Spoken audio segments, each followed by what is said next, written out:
வணக்கம் மாணவர்களே. இந்த வீடியோவில் 11ஆம் வகுப்பு வணிக கணிதம் மற்றும் புள்ளியியல் பயிற்சி 4/3 5வது கணக்கு பார்க்க போகிறோம். என்ன கொடுத்துருக்காங்க பாருங்க. பின்வருவனவற்றை நிறுவுக. இங்கே வந்து 2 கணக்கு இருக்குது. இந்த 2 நம்ம நிறுவனம். முதல் இது பாருங்க. Sine of A minus B into sine C plus sine of B minus C into sine A plus sine of C minus A into sine B. இதோட மதிப்பு 0ன்னு நம்ம நிரூபிக்கணும். கொடுத்து இந்த இடத்து அப்படியே எழுதியாச்சு. இந்த ரெட் கலரில் எழுதியிருக்கோம் இல்லையா, இதான் ஃபார்முலா. இந்த ஒரு ஃபார்முலா தான் நம்ம இங்கே பயன்படுத்த போகிறோம். கணக்கு ஆரம்பிக்கலாமா? ஈக்குவல் டு பாருங்க சைன் ஏ மைனஸ் பி. இந்த ஏ மைனஸ் தான் ஃபார்முலா அங்கே இருக்குது. அப்படியே எழுதுங்க. என்ன இருக்குது? Sine A cos B minus cos A sine B. சரியா? ஃபார்முலா இது. இந்த வெளியில் இருக்க இந்த சைன் சி அப்படியே வந்துடும். அடுத்த ஸ்டெப் பாருங்க. ப்ளஸ் இந்த ப்ளஸ் போட சைன் பி மைனஸ் சி. இந்த ஃபார்முலா ஏக்கு பலா பி, பிக்கு பலா சி மாற்றிக்கலாமா? என்ன வரும் பாருங்க. Sine B cos C minus cos B sine C மாற்றிட்டோமா? இன்ட்டு இந்த வெளியில் இருக்க இந்த சைன் பி அப்படியே வரும். அடுத்தது பாருங்க, இன்னும் முடியல ஒரு ஸ்டெப்பு. ப்ளஸ் இங்கே பாருங்க சைன் சி மைனஸ் ஏ. அப்போ பாருங்க ஏக்கு பதிலாக சி, பிக்கு பதிலாக ஏ எழுதலாமா? Sine C cos A minus cos C sine A into இந்த வெளியில் இருக்கிற என்னது இந்த சைன் பி அப்படியே வந்துடும். இங்கே வெளியில் என்ன இருக்குது பாருங்க, சைன் பி இருக்குது. இந்த இடத்துல வெளியில் என்ன இருக்குது? சைன் ஏ இருக்குது. மாற்றி எழுதியிருக்கேன் பாருங்க, கவனமாக எழுதணும். சரியா? இந்த இடத்துல இருக்கிறது சைன் ஏ தான் இருக்குது. இப்போ பாருங்க அடுத்த ஸ்டெப்பு. இப்போ தான் 2வது ஸ்டெப்பே போக போகிறோம். ஈக்குவல் டு இந்த வெளியில் இருக்கலாம் உள்ள பெருக்குங்க. உள்ள பெருங்க என்ன வரும் பாருங்க. Sine A cos B sine C. இதை பெருக்கிட்டோம். இப்போ இந்த மைனஸ் அப்படியே வந்துடும். இப்போ இதை உள்ள பெருக்குங்க. என்ன வரும் பாருங்க. Cos A sine B into sine C. இப்போ பாருங்க இதை உள்ள பெருக்க போகிறோம். சைன் ஏ உள்ள பெருக்க போகிறோம். பெருக்கலாமா? பெருக்கினா என்ன வரும் பாருங்க. ப்ளஸ் இதை உள்ள பெருக்கிட்டோம்னா சைன் ஏ உள்ள வந்துடும். இது அப்படியே வரும் பாருங்க. என்ன இருக்கு? Sine B cos C. இப்போ மைனஸ் போட்டாச்சு. இதை உள்ள வரும்போது எப்படி வரும் பாருங்க. சைன் ஏ முதல்ல எழுதிடலாம். அதுக்கடுத்து என்ன வரும்? Cos B into sine C. அடுத்த ஸ்டெப் பாருங்க. அடுத்த ஸ்டெப்பில் இதில் இந்த ப்ளஸ் இங்கே தான் ஆரம்பிக்கிறோம். ப்ளஸ் இந்த சைன் பியை உள்ளே கொண்டு வர போகிறோம். அப்போ முதல்ல காஸ் ஏ எழுதுவோமா? காஸ் ஏ இது பெருக்கும்போது உள்ளே வந்துடும். என்ன வந்துடும்? Sine B. இந்த சைன் சி அப்படியே வந்துடும். சரியா? அதுக்கடுத்து இதை உள்ளே கொண்டு வாங்க. முதல்ல சைன் ஏ எழுதுவோமா? Sign A. அதுக்கடுத்து இந்த சைன் பி எழுதுவோம். Sine B. அதுக்கடுத்து காஸ் ஏ எழுதுவோம். பெருக்கல் தானே இருக்குது, நம்ம எப்படினாலும் மாற்றி எழுதிக்கலாம். இப்போ பாருங்க எது நமக்கு கேன்சல் ஆகும்? Sign A cos B sine C எங்கே இருக்குது பாருங்க. இங்கே இருக்குது பாருங்க. இதுவும் இது மைனஸ் கேன்சல் ஆகுமா? அதுக்கடுத்து பாருங்க sine A sine B cos C. Sine A sine B cos C. இது மைனஸு, இது ப்ளஸ்ஸு கேன்சல். அதுக்கடுத்து பாருங்க cos A sine B sine C cos A sum plus minus cancel. எல்லாமே கேன்சல் ஆயிடுச்சா? அப்போ ஆன்சர் என்ன? ஈக்குவல் டு 0 என்பது நிரூபிக்கப்பட்டது. என்பது நிரூபிக்கப்பட்டது. எதை முடிச்சிட்டோம்? முதல் இதை நம்ம முடிச்சிட்டோம். அடுத்தது 2வது பார்க்கலாமா? என்ன நிரூபிக்கணும்? 2 cos pi by 3 cos 9 pi by 13. 3 இல்லை 13. சரியா? 2 cos pi by 13 cos 9 pi by 13 plus cos 3 pi by 13 plus cos 5 pi by 13 = 0ன்னு நம்ம நிரூபிக்கணும். இந்த இடது பக்கத்தை எடுத்து சுருக்கி நம்ம ஆன்சர் 0ன்னு கொண்டு வரணும். இதுக்கு நம்ம பயன்படுத்த போகிற ஃபார்முலா பாருங்க. Cos A cos B. அந்த ஃபார்முலா முதல்ல எழுதிடலாமா? அங்கே எழுதியிருக்கேன் பாருங்க. Cos A cos B = 1/2 cos of A plus B plus cos of A minus B. இந்த ஒரே ஒரு ஃபார்முலா தான் பாருங்க. கொடுத்து இந்த இடது பக்கத்தை எடுத்து அப்படியே எழுதியாச்சு. இப்போ பாருங்க ஈக்குவல் டு கணக்கு ஆரம்பிக்கலாமா?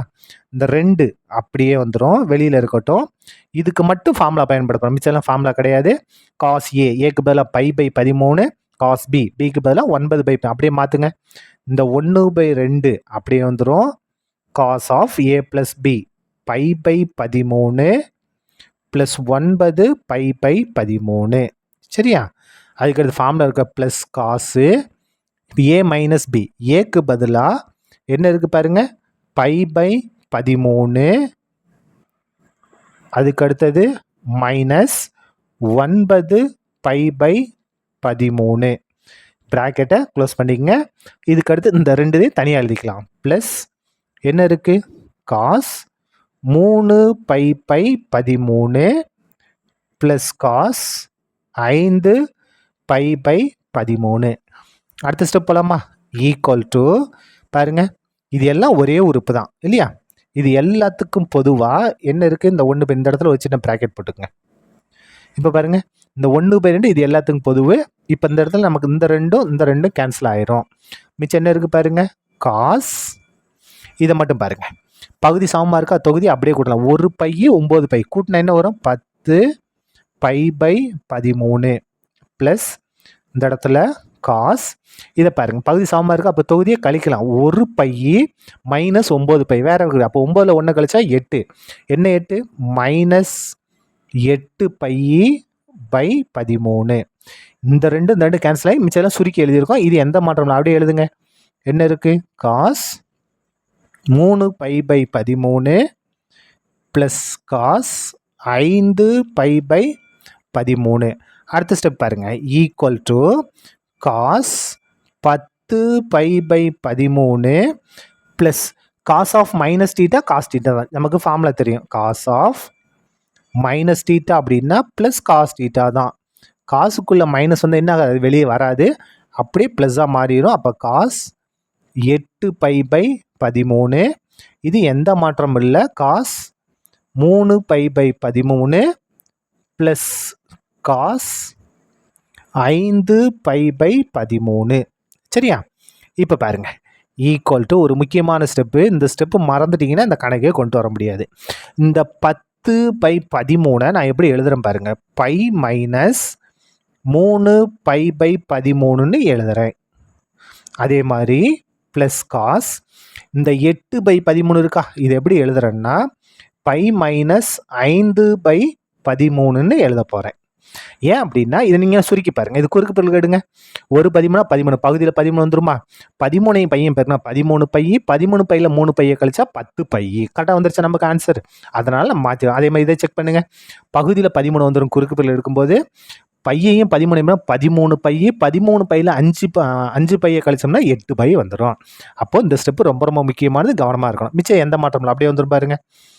Plus cos 3π/13 plus cos 5π/13 5π/13. சரியா? இப்போ பாருங்க, நமக்கு இங்கே 180 பை வந்துச்சுன்னா விகிதம் மாறாது. அப்போ காஸ் தான். Cos pi minus theta cos theta தான் 3π/13. இப்போ பாருங்க, 180 பைனா 180 மைனஸ் தீட்டானா எந்த கால் பகுதி? பை மைனஸ் தீட்டா ரெண்டாவது கால் பகுதி. ரெண்டாவது சைன் மட்டும்தான் ப்ளஸ். இங்கே காசு இருக்கா, அப்போ இதனால இது மைனஸ். அதுக்கு இங்கே வாங்க, காசு வந்திருக்கா, இங்கே பை இருக்கா, விகிதம் மாறாது. காஸ் 5π/13 தான். எந்த கால் பகுதி? ரெண்டாவது கால் பகுதி. ரெண்டாவது காசு வந்து மைனஸ், அதனால் இந்த இடத்துல மைனஸ். மிச்சது எந்த மாற்றம் அப்படியே வந்துடும் பாருங்க.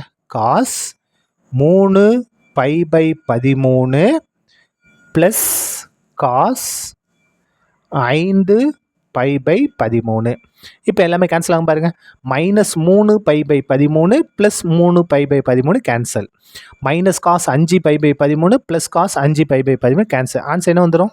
0 வந்துடும். என்பது நிரூபிக்கப்பட்டது.